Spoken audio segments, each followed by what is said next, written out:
seguinte, hoje nós vamos ter uma aula que para muita gente assim é um osso entalado aqui na garganta. Chama-se cálculo estequiométrico.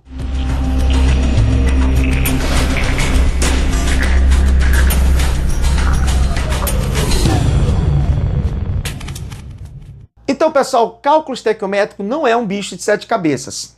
Para que a gente possa desenvolver esse trabalho, é necessário que você entenda que estequiometria nada mais é do que um conjunto de regras de 3. Mas eu vou facilitar a tua vida. Eu criei um conjunto de regrinhas, 3 frases que você vai colocar na sua cabeça para responder qualquer questão de cálculo estequiométrico, qualquer questão de estequiometria. Para isso, veja só que frases são essas. São os nossos chamados coringas. A relação fundamental da estequiometria diz que um mol de qualquer substância equivale a 6,02 vezes 10 elevado a 23 partículas. Por que partículas? Podemos trabalhar um mol de átomos, podemos trabalhar um mol de íons ou um mol de moléculas. Esse mol equivale a uma massa molar e que, se for um gás, ocupa 22,7 litros nas condições normais de temperatura e pressão. Para resolver questões de estequiometria, vamos montar coringas, que são frases para que você decore a sequência. O primeiro coringa diz que a gente deve relacionar os coeficientes das substâncias mencionadas no problema. O segundo, você vai colocar em forma de regra de 3 o que o problema vai te pedir. E o terceiro, você vai multiplicar os coeficientes por um dos dados dessa relação fundamental, baseando-se na unidade que está na sua coluna. Vamos dar o seguinte exemplo. Nessa questão, o hidreto de cálcio é usado para encher balões, pois fornece muito hidrogênio em relação ao seu peso. Com base na equação abaixo, qual o volume de hidrogênio produzido na CNTP quando se reage a 1 kg de hidreto de cálcio? O primeiro passo da gente, pessoal, é reconhecer quais são as substâncias que o problema menciona. Ora, ele pergunta qual o volume de hidrogênio. Então quer dizer que ele mencionou hidrogênio. Quando se reage 1 kg de hidreto de cálcio. Então a gente agora marca na equação quais são as substâncias que o problema menciona. Ora, o primeiro coringa diz que nós devemos relacionar os coeficientes da substância mencionada no problema. No caso do hidreto de cálcio é 1 e do hidrogênio é 2. Então a gente relaciona esses coeficientes, colocando 1 para o hidreto de cálcio e 2 para o hidrogênio. No segundo coringa, ele diz que nós temos que colocar em forma de regra de 3 o que o problema pede. O que o problema está pedindo? Primeiramente, o volume de hidrogênio. Então, na coluna do hidrogênio, embaixo do 2, eu boto o volume. No caso do hidreto de cálcio, ele está dando a massa de 1 kg. Então, a gente vai calcular a partir de 1 kg. Então, embaixo do hidreto de cálcio, eu vou escrever 1 kg, ou seja, 1000 gramas. No terceiro coringa, a gente deve multiplicar os coeficientes por um dos dados da relação fundamental. E aqui está o problema. A gente tem que basear na unidade do problema. Então, eu vou multiplicar esses coeficientes, mas observando qual é a unidade em cada coluna. No caso do hidreto de cálcio, a unidade é gramas. Então, eu vou lá para a relação fundamental e vejo que gramas equivale à massa molar. Ora, então eu vou multiplicar esse coeficiente 1 pela massa molar do hidreto de cálcio, que é 42. Já do hidrogênio, como ele pede o volume, e o volume está sendo medido em litros, na relação fundamental eu procuro qual é a unidade em litros. Nesse caso, 22,7, mas a questão antiga está me dando 22,4. Então eu vou multiplicar por 22,4. Agora eu faço o produto dos meios pelo produto dos extremos. Quando eu faço esse produto, eu já posso cancelar a unidade gramas com gramas. E agora eu tenho aí nessa multiplicação a resposta como sendo um volume de 1067 litros. Claro, pessoal, isso aqui foi bem rápido e a gente vai fazer algumas questões agora para entender esse método que nós criamos. Vamos para as questões. Bom, pessoal, agora que você já aprendeu a fazer as regras de 3, já entendeu como funcionam os coringas, vamos aplicar agora toda essa regra que nós aprendemos no Enem. Tá? O Enem ele gosta muito de questões de estequiometria, principalmente envolvendo aí a parte de indústria, a parte de siderurgia, e envolvendo também questões de pureza e rendimento, que é o que a gente vai ver nas próximas questões. Nessa questão do Enem 2013, ele diz o seguinte, que a produção de aço envolve o aquecimento de minério de ferro junto com carvão. Bem que já começa uma observação, pessoal. Carvão não é carbono, ele considerou carbono. Carvão, na realidade, é uma parte impura de carbono. Nós temos aí carvão de, por exemplo, 80%, como é o caso da hulha, onde 80% é carbono, 20% seria outros minerais, tá? Mas nesse caso ele fez isso propositalmente para que a gente possa montar a reação de combustão do carbono sendo a gente trocando carvão por carbono para ser mais simples, tá?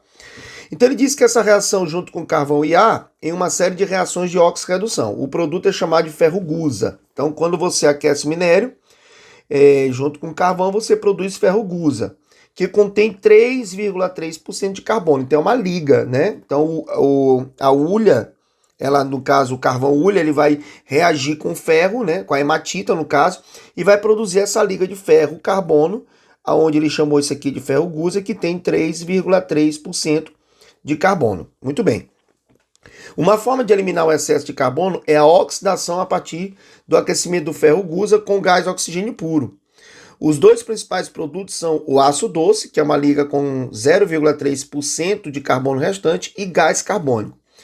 Então quer dizer que ele vai oxidar isso aqui, né? E na medida que ele oxida isso aqui, ele vai produzir uma outra liga de ferro-carbono, só que agora só com 0,3% do carbono restante, né? 0,3%. Muito bem. Aí ele diz, as massas molares aproximadas dos elementos carbono e oxigênio são respectivamente 12 e 16, e considerando que um forno foi alimentado com 2,5 toneladas de ferro-gusa, a massa de gás carbônico formada em quilogramas na produção do aço doce, tá? Então aqui já começa uma coisa interessante.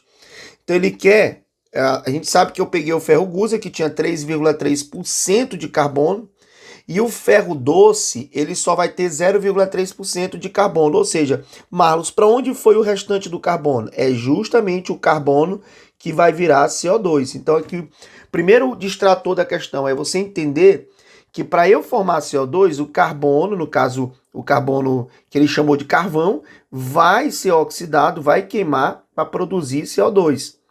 Eu preciso primeiro descobrir, pessoal, quanto é essa massa aqui de carbono, tá? E essa massa de carbono eu descubro como? Ora, ele disse que tinha 2,5 toneladas de ferro-gusa. E desse 2,5 tonelada, 3,3% era carbono. Só que eu não vou calcular esse 3,3%, porque eu já sei que 0,3% dos 3,3% não vai virar gás carbônico, porque vai ficar no aço doce, concorda? Então eu já começo subtraindo. Eu tinha 3,3%, mais 0,3% fica no aço doce. Então, ao todo, o que vai virar gás carbônico é apenas 3%. Tudo bem? Então, o que eu vou fazer? Eu vou calcular 3%, pessoal, dos 2,5 toneladas. Então, eu tenho 2,5 toneladas. Essas 2,5 toneladas equivalem a 2.500 quilos, que isso aqui equivale a 2.000. Eu vou botar aqui mais 3 zeros, ó. Então eu vou ter aqui 2.500.000 gramas, né? Então desses 2.500.000 gramas eu vou tirar 3%. Então quanto é 3% disso aqui? Então se a gente fizer um cálculo rapidinho aqui, então isso aqui vai dar, pessoal, 75.000 gramas. Marlos, mas por que você está calculando em gramas? Porque eu vou fazer uma relação estequiométrica. Geralmente a relação estequiométrica, pessoal, usa massa em gramas. Então pronto, já sei que isso aqui é quanto eu tenho de carbono que vai virar gás carbônico, certo? Eu tirei os 3,3%, subtraí o 0,3%, que é o carvão que não vira CO2 porque ficou no aço doce. E agora eu calculei 3% do meu todo de ferro-gusa, que é 2,5 toneladas. Agora vamos montar o esquema. Eu sei o quê? Que o carbono reage com oxigênio para produzir CO2. E eu sei que cada 1 de carbono está para 1 CO2. Qual é o primeiro coringa que vocês assistiram? Relacionar os coeficientes das substâncias e estudar um problema. No caso aqui é carbono virando CO2. Carvão virando CO2. Então os coeficientes aqui é 1 e 1. Depois, colocar em regra de 3 o que o problema pediu. O que o problema pediu? Ele quer a massa de gás carbônico obtida a partir da massa que eu queimei de carbono, que foi 75.000 gramas, ó. 75.000 gramas. Terceiro coringa, multiplicar os coeficientes estequiométricos por um dos dados da relação fundamental, que no caso aqui, como eu estou trabalhando grama, eu vou transformar esse 1 aqui do carbono, esse 1 mol para grama. Quanto é a massa do carbono que ele deu? Ó? 12 gramas. Como aqui também é massa embaixo do CO2, quanto vai ser a massa do CO2? É 12 do carbono, não é isso, pessoal? Mais 2 vezes 16 do oxigênio. O que aqui vai dar 44 gramas. Então, fazendo meios por extremos, tu vai ter que 12 vezes M é igual a 75.000 vezes 44. Bora ver quanto é que isso aqui vai dar. Onde isso aqui vai dar uma massa de 275.000 gramas. Mas ele não quer em gramas, ele quer a resposta em quilogramas. Então, dividindo por 1.000, para dar em quilos, eu tenho 275 quilos. Resposta letra D, tá certo? E aí, se você não entendeu a questão, volte um pouquinho o vídeo, assista novamente a questão, vamos para a próxima, tá, pessoal? Isso aqui a gente vai fazer, nós vamos aprendendo por repetição, tá? E eu vou logo te pedindo aí para você curtir o nosso canal, tá? Assina a nossa notificação para receber sempre os nossos vídeos. E a gente vai crescendo aí junto nesse canal e eu tenho certeza que você vai conseguir êxito no seu Enem. Vamos para a próxima questão. Nós temos uma questão do Enem de 2014. Então ele diz o seguinte: olha, grandes fontes de emissão de gás de óxido de enxofre são as indústrias de extração de cobre e níquel, em decorrência da oxidação dos minérios sulfurados. Para evitar a liberação desses óxidos na atmosfera e, consequentemente, formação de chuva ácida, o gás pode ser lavado em um processo conhecido como dessulfurização, conforme mostrado na equação 1. Ele dá uma equação 1, onde o carbonato de cálcio reage com dióxido de enxofre, produzindo sulfito de cálcio e gás carbônico. Por sua vez, o sulfito de cálcio pode ser oxidado com auxílio do ar atmosférico, para obtenção do sulfato de cálcio mostrado na equação 2. Essa etapa é de grande interesse porque o produto da reação é popularmente conhecido como gesso. Então, olha, ele já está dizendo que o produto dessa reação aqui é conhecido como gesso, tá? Gesso. Bom, as massas molares dos elementos carbono, oxigênio, enxofre e cálcio são 12, 16, 32 e 40, considerando o rendimento, e aqui já aparece para a gente rendimento, tá, pessoal? 90% de rendimento, tá? Ora, quando aparecer rendimento, o que eu te indico é sempre deixar para fazer o teu cálculo de rendimento no final do processo. Ou seja, você faz todo o teu cálculo estequiométrico. O que você encontra no teu cálculo estequiométrico é sempre supondo o rendimento de 100%. Aí é só montar uma regra de 3. Se aquilo que tu encontraste é 100%, supondo 100%, para 90%, X. Então uma regra de 3 bem simples, tá? Então eu já sei que o rendimento será 90% e eu vou deixar isso para o final da questão. Beleza?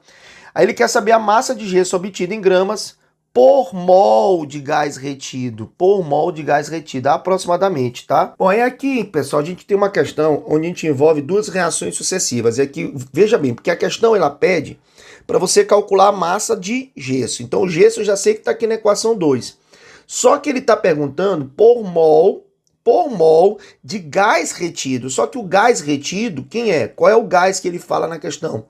Malus, não é o CO2 que é o gás liberado? Tá, mas veja, ele está falando que a grande emissão de gás dióxido de enxofre, ó, só a indústria de cobre e níquel. E aí ele pega esse dióxido de enxofre e vai fazer a reação com carbonato para transformar ele em sulfito de cálcio. E esse sulfito de cálcio vai ser transformado em gesso. Olha que questão interessante, cheia de distrator. Então o gás que você quer retirar, na realidade essa questão do Enem não é em função do gesso, é uma questão que ela visa uma maneira de reduzir o gás dióxido de enxofre. Então é esse SO2 aqui que vai ser relacionado com esse sulfato de cálcio. A pergunta é, Marlos, e agora? O que eu faço? Tem duas reações. Então tem gente que faz primeiro uma reação, depois usa o dado encontrado na próxima reação. É muito trabalho, pessoal. Toda vez que você tiver reações sucessivas, aonde o produto de uma é o reagente da outra, o que eu te aconselho? Pega as duas reações, coloca as duas reações uma em cima da outra. Então, eu vou pegar essa aqui, ó, e vou colocar acima dessa aqui, ó, do sulfito de cálcio. E aí você faz o balanceamento das substâncias em comum. Como assim, Marlos?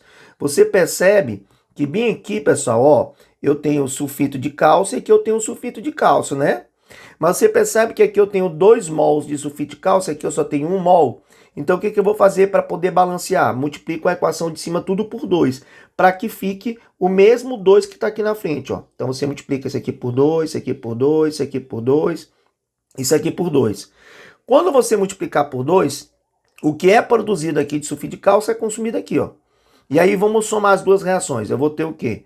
2 mols de carbonato de cálcio reagindo com 2 mols de SO2, produzindo Tá, faltou mais O2 aqui, ó. Mais esse O2 aqui de baixo, ó. Mais O2 produzindo 2 mols de sulfato de cálcio, que é o gesso, mais 2 mols de CO2. O que ele quer saber na questão? A massa de gesso obtido por mol de gás retido. Mas você percebe que aqui são 2 mols? Então, se aqui eu estou usando, ó, vamos lá, vou botar aqui de vermelho. Se eu estou usando aqui 2 mols de dióxido de enxofre para produzir 2 mols de sulfato de cálcio, você concorda que se a proporção é 2 para 2, eu posso dividir isso aqui por 2, dividir isso aqui por 2 e você vai ter a proporção de 1 para 1, tá? Então, se eu usar 2 aqui e usar 2 aqui, pessoal, é a mesma coisa de eu usar 1 para 1. Então, quer dizer que quando eu uso 1 mol de SO2, eu produzo 1 mol de sulfato de cálcio, não é isso? E aí justamente o que ele quer saber, ó, qual é a massa obtida em gramas de gás retido para cada mol de gás retido. Quando eu usar 1 mol de SO2, eu vou produzir 1 mol de sulfato de cálcio. Ora, vamos calcular o mol de sulfato de cálcio. Eu tenho um cálcio, eu tenho um enxofre e eu tenho 4 oxigênios. Aqui é 40, aqui é 32 e aqui eu tenho 16. Aqui dá 40, aqui dá 32 e aqui dá 64.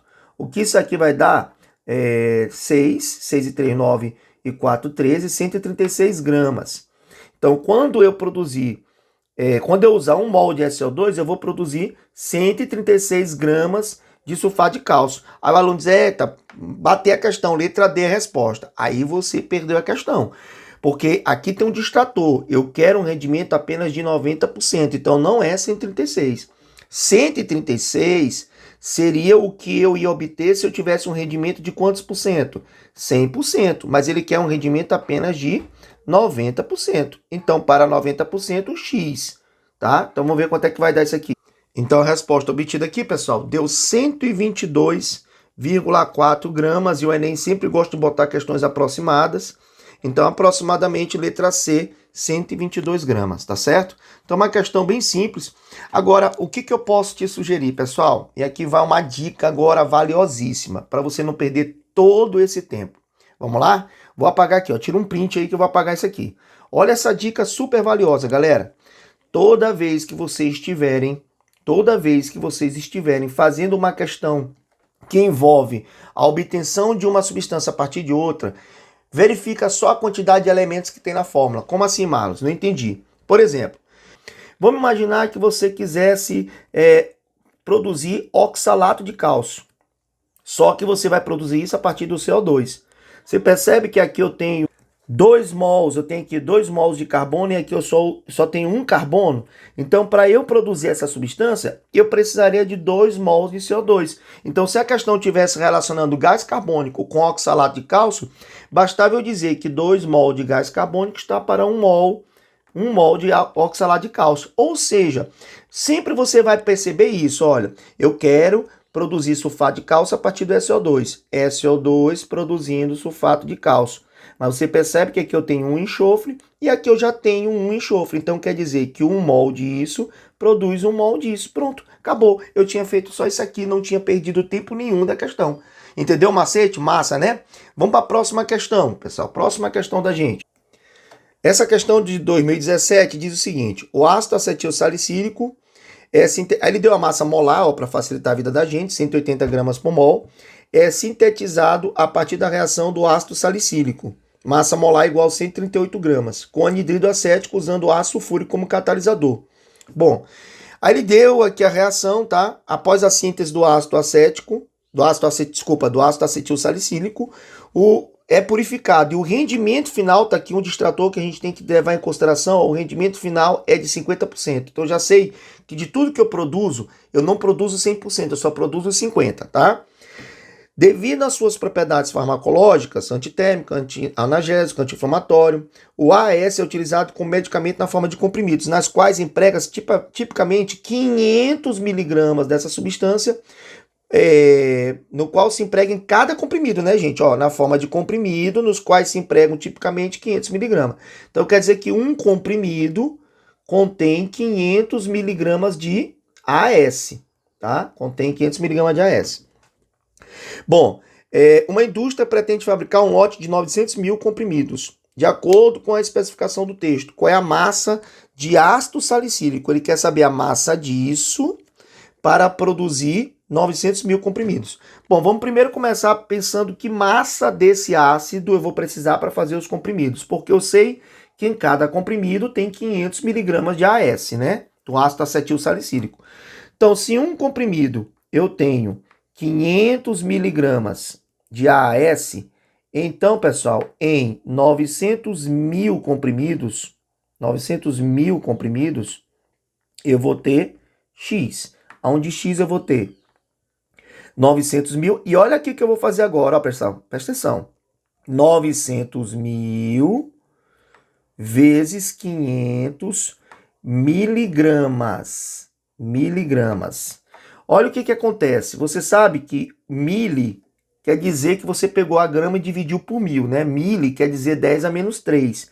Então eu posso cancelar esse 1000 que tem bem aqui, esses 3 zeros, dividido por esse 1000 do miligrama, já que 1 grama equivale a 1000 miligramas. Então 1 miligrama equivale ao grama dividido por 1000. Então se eu dividir isso aqui por 1000, eu vou ter essa resposta em gramas, ó. Então aqui eu já tenho, pessoal, 450 mil gramas, ó. 450 mil gramas de AS. É isso que eu preciso produzir. Beleza? Eu preciso produzir isso. Só que veja, se o rendimento é de 50%, quer dizer que para eu produzir 450 mil gramas, eu não posso pensar em produzir 450 mil gramas, você entende? Por exemplo, eu vou fazer um bolo. Convidei 10 pessoas na minha casa, eu preciso de 1 quilo de bolo. Só que eu sei que meu forno está queimando metade do bolo. Eu vou pensar em fazer 1 quilo? Se eu sei que o forno queima metade do bolo? Então, se eu sei que o rendimento do meu forno é de 50%, eu vou ter que produzir 2 quilos e não 1 quilo. Porque se eu produzir só 1 quilo, na hora que eu for assar o bolo, ele só vai me dar um rendimento de metade. Então, se isso aqui equivale aos 50%, quanto é o 100%?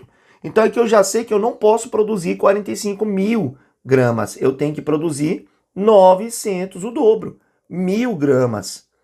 Então eu tenho que produzir 900 mil gramas, por quê? Porque o rendimento final é só de 50%. Então, como eu quero fazer 900 mil comprimidos, o que daria 400 mil gramas, 450 mil gramas de AS, e eu sei que o rendimento vai ser só 50%, então eu já digo, olha, 450 mil é 50%, então quanto seria o 100% que eu tenho que produzir para dar essa massa? O dobro. Bom, agora que eu já sei disso, o que eu posso relacionar na questão? Você percebe que na frente dessa fórmula do AS não tem nada escrito, é porque o coeficiente é 1.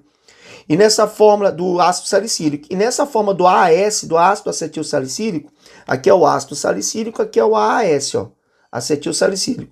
E no AS também não tem nada na frente, pessoal, é porque o coeficiente é 1. Então, eu posso escrever assim para ficar mais rápido, ó. Quando 1 mol de ácido salicílico reage, eu produzo 1 mol de ácido acetil salicílico. Ora, ele não já deu as massas? Ele deu as massas aí do AS e ele deu a massa do salicílico. Olha que legal. Então ficou fácil, né? Quanto vale 1 mol de AS, de ácido salicílico? Vale 138 gramas. Tá bem aqui, pessoal, ó, no texto. E quanto vale a massa molar do ácido acetil salicílico? A massa molar é 180 gramas. 1 mol vale 180 gramas. Quanto é que eu quero produzir do AS? 900 mil. Por que 900 mil, Marlos? Porque eu sei que desses 900 mil, 50% é o que eu preciso. Então, consequentemente, eu vou ter aqui uma massa M. Vamos fazer essa regra de 3 e ver quanto é que dá isso aqui, né? Fazendo aqui meios por extremos. Então, fazendo essa regra de 3, você sabe fazer um cálculo básico aí, né? Claro que vocês não vão poder usar uma calculadora. Vai dar 690 mil gramas. Mas sempre o Enem bota essas unidades aqui. Olha, pessoal, cuidado. Não está em gramas, está em quilos. Dividindo por 1000 para dar em quilos, você vai ter uma massa de 690 quilos. Resposta letra D, tá? Enem 2015. Para proteger estruturas de aço contra a corrosão, a indústria utiliza uma técnica chamada galvanização. Um metal bastante utilizado nesse processo é o zinco, que pode ser obtido a partir do minério denominado esfarelita. Esfarelita que é o sulfeto de zinco de pureza, ó, pureza 75%, tá? Muito bem, considere que a conversão do minério de zinco tem rendimento. Aqui eu tenho uma questão de pureza e rendimento. E aí eu vou te dar um macete muito legal para você responder essas questões, tá bom, pessoal? Vamos ficar aqui claro que já já eu te dou esse macete. Considere que a conversão do minério tem um rendimento de 80% nesse sistema de equação. Qual o valor mais próximo de zinco metálico? Ele quer assim, ó, o valor do zinco metálico que vai ser obtido a partir de 100 kg de esfarelita, que é o sulfeto de zinco. Que é isso? Lembra que eu falei agora há pouco? Quando ele dá uma reação sucessiva, o que é que eu tenho que fazer? Primeiro passo, ó. Eu vou pegar a reação de cima, que é essa aqui, e vou somar com a equação de baixo. Lembrando que a equação de baixo tem que estar com o mesmo coeficiente da equação de cima. Então vamos fazer o balanceamento aqui, ó. Você percebe que eu tenho 2 mols de óxido de zinco. Aqui, ó, 2 mols. E aqui embaixo eu só tenho 1 mol. O que que eu vou fazer? Multiplicar isso aqui por 2 para justamente, ó, essa quantidade aqui que eu tenho 2 de óxido de zinco se igualar e eu poder cancelar assim, ó. Beleza? Então agora eu vou somar as duas reações, ó. Bem fácil. Toda vez que acontecer no Enem de ter uma equação sucessiva, você soma as duas. Então, quer dizer que 2 mols de sulfeto de zinco reagem com oxigênio, reagem com monóxido de carbono, produzindo 2 mols de zinco, mais 2 mols de SO2, mais 2 mols de CO2. Bom, essa é a equação que eu vou usar. Então, relacionando as substâncias do problema, como a gente viu lá nos Coringas, eu quero zinco a partir do sulfeto de zinco. Então, eu sei que quando eu uso 2 mol disso, eu uso 2 mols disso. Pronto. Relacionei os coeficientes estequiométricos como tem lá nos Coringas. Agora eu vou botar o que a questão pede. Mas, Marlos, espera aí. Ele vai usar 100 kg de esfarelita, mas só com uma pureza de 75%. Quer dizer que desses 100 kg de esfarelita, só 75 quilos é sulfeto de zinco. Então, eu não vou logo botando aqui 75 em vez de 100. Bom, assim você aprendeu na escola, né? Faz a pureza do reagente, depois que você termina, você faz o rendimento. Mas aí, pessoal, você vai ter duas regras de 3. Olha o macete que eu vou te dar agora. Toda vez que cai uma questão de pureza ou de rendimento, conselho que eu te dou, deixa para fazer tudo no final. Faz o teu cálculo, como se você estivesse encontrando a massa do zinco. Depois que você encontrar essa massa do zinco, você chama de 100%. Se a pureza é de 75%, pessoal, se eu não usar 100% de um reagente, eu não vou produzir 100% de um produto. Se eu uso só 75% do reagente, eu só vou produzir 75% do produto. Imagina, tu vai fazer 1 kg de bolo, tu precisa de 1 kg de trigo. Mas se você for lá no teu armário e só tem meio quilo de trigo, você só vai fazer meio quilo de bolo, concorda? Então você pode fazer todo o teu cálculo. Quando você terminar o seu cálculo, você pode dizer o seguinte: olha, aquilo que eu encontrei é 100%, mas se fosse 75%, quanto seria? X. A mesma coisa você pode fazer com o rendimento, do mesmo jeito. Mas, Marlos, aqui tem pureza e rendimento. Poxa, aí vai ficar massa, ó. Você aplica uma coisa que você aprende lá em probabilidade. Quem vai ser o rendimento total? É a pureza vezes o rendimento dividido por 100, ó. Beleza? Então você vai fazer aqui o total, ó. Quanto é a pureza? Ah, é 75%. Quanto é o rendimento? Ah, é 80%. Dividido aqui por 100, porque eu quero que continue sendo por cento, né? O que isso aqui vai me dar, então, ó, 60%. Então, em vez de eu fazer primeiro a pureza dos 100 gramas de esfarelita para dar 75 gramas, em vez de eu usar 75 gramas, encontrar uma quantidade de zinco, depois fazer o rendimento, eu deixo para fazer tudo no final e uso, em vez de usar 75% e 80%, eu uso 60%, pessoal. Dá para fazer tanto pureza, quanto rendimento, quanto os dois juntos no final da questão. Então, poxa, Marlos, que legal. Então, quando tiver pureza, eu deixo para o final. Quando tiver rendimento, eu deixo para o final. Quando tiver pureza e rendimento, eu deixo para o final. Multiplico os dois e encontro o rendimento total. Beleza? Então, vamos para cá. Então, se 2 mol de sulfeto de zinco reage produzindo 2 mols de zinco, quando eu usar 100 quilos de esfarelita, quantos quilos? Porque se aqui é quilo, aqui eu também vou encontrar quilo. Quantos quilos eu vou encontrar de zinco? Então vamos lá, como aqui é massa, eu vou multiplicar esse coeficiente pela massa do sulfeto de zinco. Quanto é a massa do sulfeto de zinco? Ele deu bem aqui, ó, 97. Foi bem bonzinha a questão. Tá? Não te preocupe em botar gramas aqui, tá, pessoal? Aqui embaixo tá quilos, aqui tá quilos. Se aqui tá grama, aqui eu boto em grama também, ó. Vai dar a mesma coisa. Então, como aqui é a massa do zinco, né? Aqui é a massa, então quanto é a massa do zinco? Massa do zinco, 65 gramas, ó. Olha os distratores que ele deu aqui, gente, ó. Massa do SO2, massa do CO, massa do óxido de zinco, não vai usar nada disso. Então, a massa do zinco é de 65 gramas. Vou fazer meios por extremos e vamos ver quanto é que dá essa bagaça aqui, pessoal. Então, aqui eu posso cancelar logo esse 2, ó, 2 cancela com 2, essa massa aqui dá aproximadamente, deu 77,01, vamos botar 77 quilos aqui aproximadamente, quilo, tá, pessoal? Aqui eu achei em quilo. Aí, se você notar, nem opção tem, né? Aqui foi até bom esse Enem 2015, que ele não botou nenhuma opção para ser um distrator. Então, só que esse 77 quilos não é a resposta. Isso aqui é obtendo um rendimento de 100%, ou seja, 100% de pureza, 100% de rendimento. Mas você viu que o meu rendimento total, pureza mais vezes rendimento, deu 60%. Então eu vou dizer que isso aqui obtido é se fosse uma pureza com rendimento de 100%. Mas a pureza com rendimento que eu tenho é 60%. Então, para 60%, qual vai ser a minha resposta aqui, pessoal? Então a minha resposta vai dar quanto? Fazendo cálculo. Então isso aqui vai dar 40,2 aproximadamente 40 quilos. Então a resposta aqui, pessoal, ó, letra C de casa, 40 quilos. Então esse é o macete que eu te dou nessa questão. Quando houver pureza, você pode deixar para fazer a pureza do final. Encontra a massa obtida lá na teu cálculo estequiométrico, diz que essa massa é 100% e aí você tira 75%. É a mesma coisa. Ah, mas eu quero tirar do começo. Não tem problema, você pode tirar do começo e do fim. Mas quando houver pureza e rendimento, não perca o tempo fazendo duas regras de 3. Você tira primeiro, você faz o teu cálculo primeiro, a massa que você encontrar, você vai pegar a pureza, vai multiplicar pelo rendimento e vai achar um valor só de porcentagem. Aí você tira essa porcentagem do final, beleza? Vamos para a nossa próxima questão. Bom, e para terminar as nossas questões aqui de estequiometria no Enem, claro que houveram outras questões, mas essas aqui são realmente os temas principais que caem de estequiometria. Estequiometria é um assunto extremamente recorrente, todo ano cai uma questão de estequiometria. Aqui envolve agora, pessoal, uma questão de reagente limitante, tá? Reagente em excesso e reagente limitante. Como é que eu sei determinar, pessoal, que o reagente está em excesso ou que o reagente está limitante? Eu vou te dar um macete agora, presta atenção. Ele diz que a minimização do tempo e o custo de uma reação, bem como o aumento em sua taxa de conversão, caracteriza a eficiência de um processo químico.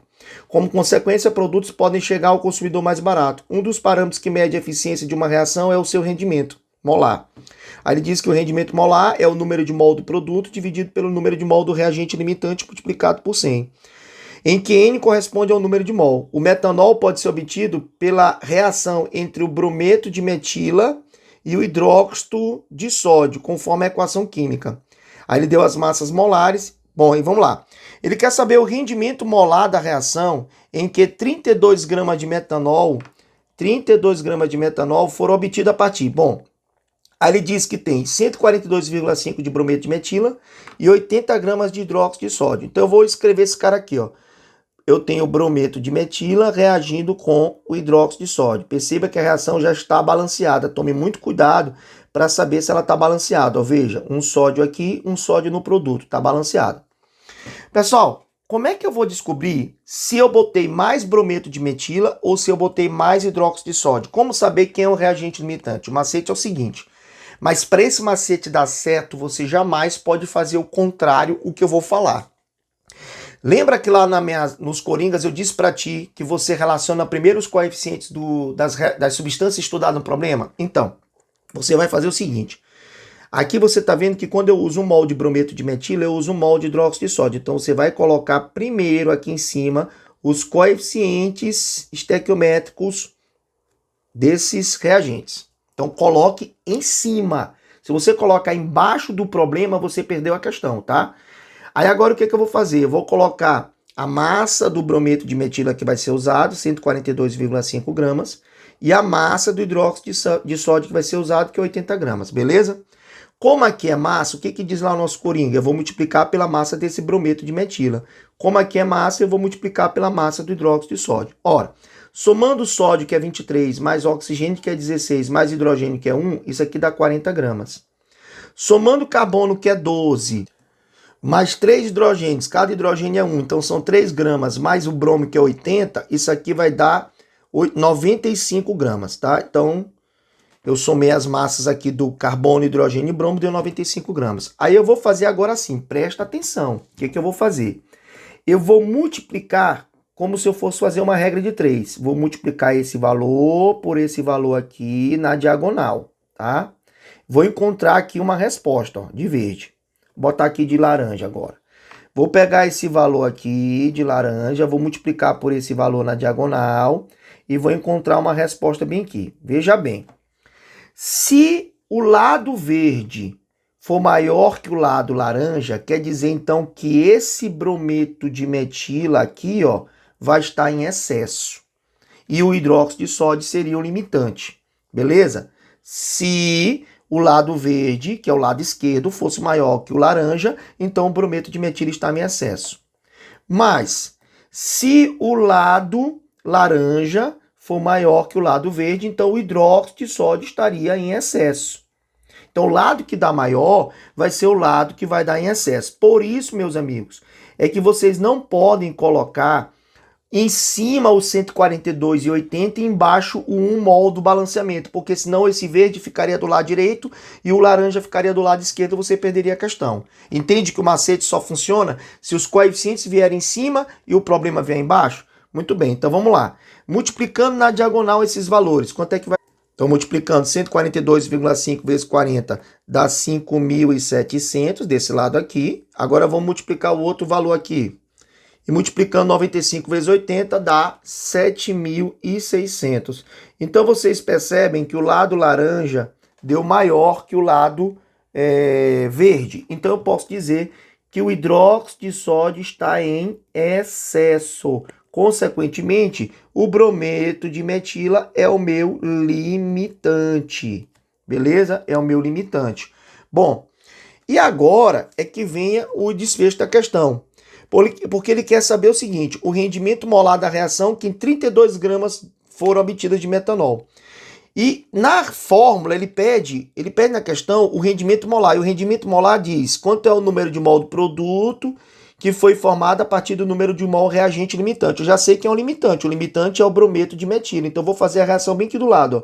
Então, pessoal, eu posso tirar bem aqui dessa reação o seguinte. Ó. Imagina que agora eu tenho o reagente limitante, que é o brometo de metila.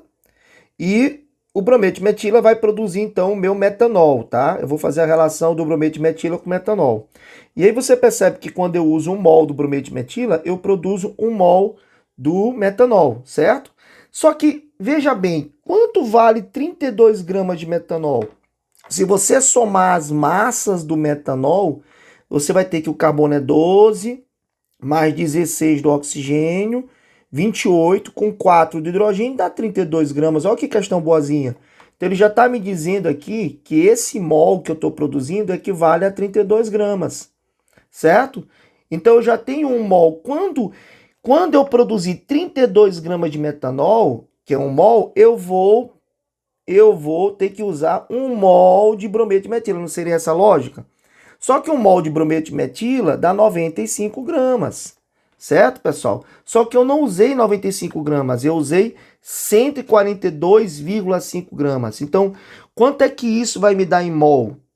Já que eu estou usando o reagente limitante, que é o brometo de metila. Então, se eu estou produzindo 32 gramas de metanol, eu estou produzindo 1 mol de metanol. Mas eu não usei 1 mol de brometo de metila. Eu usei 142,5 gramas. Vamos transformar isso para mol. Como é que eu faço para transformar isso para mol? Ora, 1 mol de brometo de metila, 1 mol de brometo de metila equivale a quanto, pessoal? Não é 95 gramas, que eu tinha calculado bem aqui em cima, ó. Consequentemente, quantos mols equivale a 142,5 gramas? Aí você vai achar, então, que esse X dá 1,5 mol. Então, veja, quando eu produzi 32 gramas de metanol, eu produzi 1 mol de metanol, certo? Só que eu usei 142,5 gramas de brometo de metila, o que dá 1,5 mol.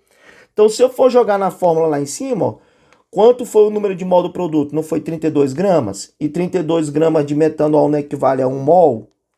Então deu 1 mol lá no meu produto. Mas quanto foi o número de mols do reagente limitante que eu usei? Porque 1 mol de brometo de metila era 95 gramas, mas eu não usei 95 gramas. Eu usei 142,5. Então se eu usei 142,5, eu boto aqui, ó, 1,5 mol.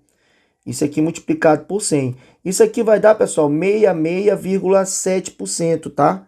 Aproximadamente 67%. Letra D é a resposta. Mas, Marlos, e aí? Eu precisaria fazer tudo isso para responder essa questão? Pessoal, há uma forma mais simples, que é a seguinte. Eu vou apagar aqui, ó. Imagine vocês que você já descobriu, porque essa fórmula aqui, pessoal, de rendimento, eu poderia usar ou não, tá? Se eu sei o que é rendimento por conceito, bastava eu fazer o seguinte, olha que simples, olha que simples. Como é muito mais fácil, já descobri que meu reagente limitante, por esse macete que eu te dei, era o brometo de metila, certo? Vou apagar aqui, tá? Tira um print aí, por favor. Bom, pessoal, então, mas há uma forma mais simples de responder isso aqui. Então, você já sabe que o brometo de metila, ele é o limitante. E ele vai ser o responsável aqui para produzir o metanol. O que eu sei? Que quando eu uso um mol disso, eu produzo um mol disso, certo? Se eu uso um mol disso, eu produzo um mol disso. O mol desse cara aqui calculando foi 95 gramas. Esse aqui dá 32, tudo bem? Só que ele usou 142,5 gramas desse cara. Então a pergunta é, quanto eu deveria obter bem aqui, né? X? Então bora fazer esse cálculo bem aqui e ver quanto é que daria, ó. 95 vezes X, então X daria aqui, ó, 142,5 vezes 32 dividido por 95, certo, galera? Bora ver quanto é que dá isso aqui. Então isso aqui daria 48 gramas. Então 48 gramas, pessoal, seria o que eu deveria ter obtido. Então eu vou dizer que esses 48 gramas equivale aos 100% que eu deveria ter obtido. Mas ele não disse que obteve só 32 gramas? Então 32 gramas será o meu rendimento. Então fazendo esse cálculo aí, rendimento vai ser 32 vezes 100 dividido por 48. E aí quando você pega 32 vezes 100 dividido por 40, você encontra 66,6, que aproximadamente é 67%. Então tá aqui uma maneira bem mais fácil de você encontrar a mesma resposta fazendo o cálculo que você já sabe fazer de rendimento que eu acabei de ensinar na aula de hoje, tá certo? Pessoal, então é isso. Estequiometria é muito simples. Você viu que não tem dificuldade. É só você aplicar essas 3 frasezinhas aí, nossos coringas, sempre deixando nas colunas as mesmas unidades, tá? Um forte abraço e até a próxima aula.